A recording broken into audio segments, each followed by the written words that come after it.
Ladies and gentlemen, welcome back. Professor Connect bringing you guys a video that is a super basic, quick intro on vectors. Now, why am I talking about vectors real quick? Well, it's actually because this is a really great introductory topic for physics as well as some other higher level math classes, but physics is kind of like the main point of entry. So when I talk about vector, first thing I actually want to talk about is what the heck is a vector? A vector is a measurement or a quantity that basically has two different parts to it. It is basically like this arrow. I'm going to use this example up here in a minute, but it's basically like an arrow, and an arrow actually has two parts to it. The first part is actually the length of the arrow, which we call the magnitude.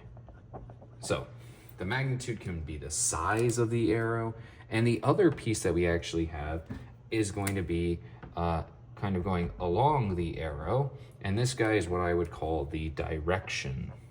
So if it doesn't have a magnitude and a direction, it is not a vector.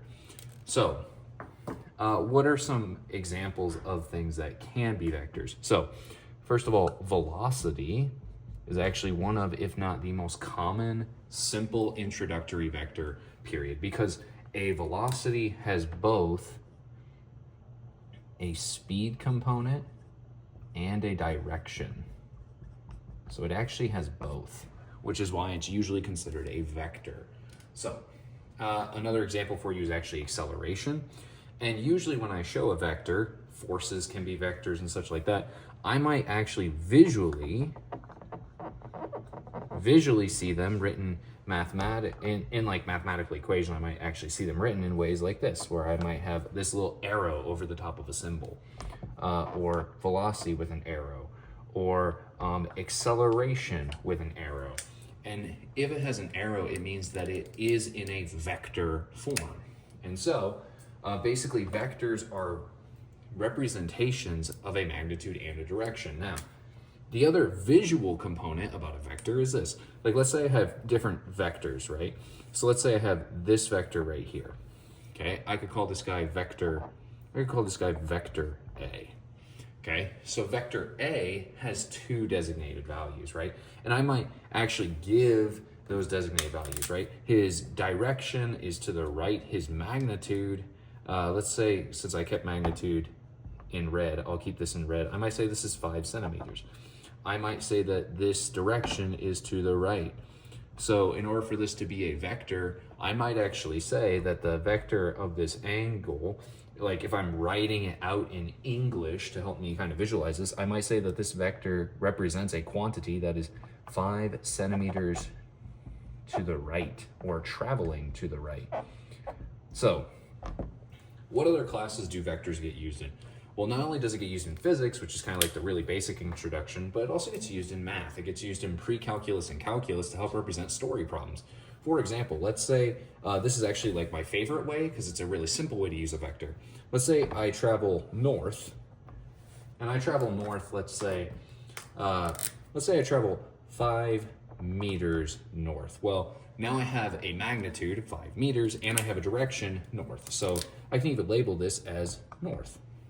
Now let's say I also then take this, and then after I move 5 meters north, I move, let's do 6 meters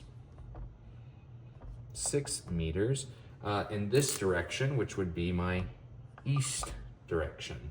So now I've moved 2 sets of quantities. I've moved 2 different vectors. I've moved north, then east. So my total movement is these 2 movements.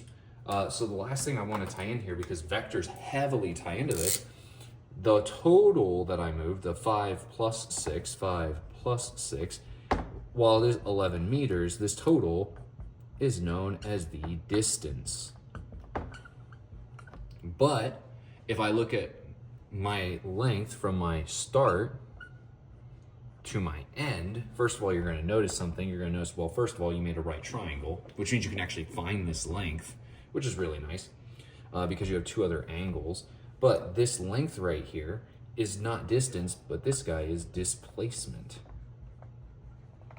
And so this is actually how vectors can be used visually. You can actually get a story problem where you're moving in one direction, then in another direction. And since you have a magnitude, the distance, and you have a direction that you're moving, you can actually figure out things about the problem. It's a lot of real world mathematics. So this is like a super basic and very simple introduction to like what a vector is. That way when you see vector, you know how to identify it visually in like a math problem. You know how to draw one visually. It's almost always represented as an arrow. You know what that arrow now means. And you have at least one of the most basic examples of a vector, which is velocity. Other common ones could be things like acceleration is actually a really common vector type. So those are probably the two most common. So I want to give you guys a really basic introduction on what the heck a vector is and how you can see it and use it and all that other stuff. Hopefully this is helpful to you. And if you guys have any questions, leave them down below. I can always come back to vectors. It's a very simple intro topic, but if you have any questions, feel free to ask. And I hope to see you guys in the next video.